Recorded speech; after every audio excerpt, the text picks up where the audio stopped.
Roxanne's just clarified. So she has said, as we are married via Utah online, we are not sure how do we address this on our statements. Also, do we post screenshots during the ceremony?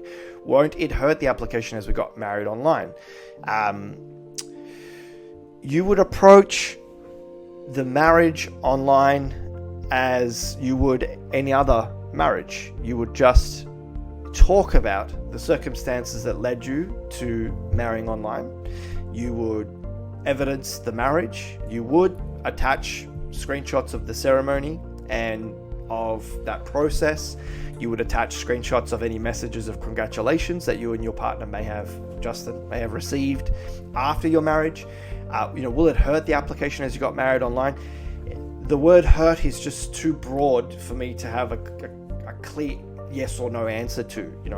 An online marriage in Utah is legally recognized here in Australia. We went through that process during the COVID border closures. Lots of couples would marry online and secure travel exemptions and or offshore partner visas on the basis of that marriage. So it's legally accepted. So in that sense, it's not going to hurt the application. But will it be deemed less of a commitment than a couple that marry in person, and have a large celebration overseas or in Australia? I mean, arguably, but that doesn't take away from the fact that you are legally married to your partner. And, I suppose it's explainable why you led to that outcome. Why you had to go through that process. It's because at the time you wanted to marry and you couldn't physically be together. And that was beyond your control, factors beyond your control.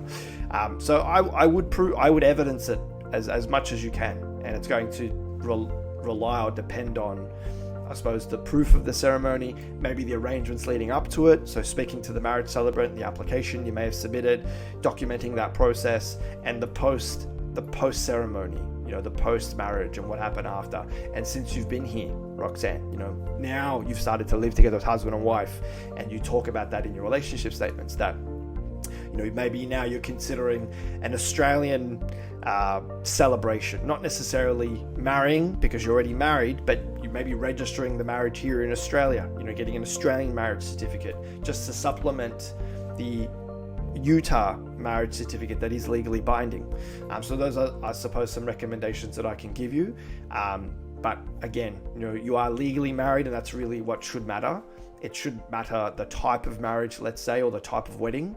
The government can't discriminate against couples that have to have small, intimate, ceremonies or even online ceremonies, because that was what was available to you at the time. And at the end of the day, it's legally recognized, and that's really what matters.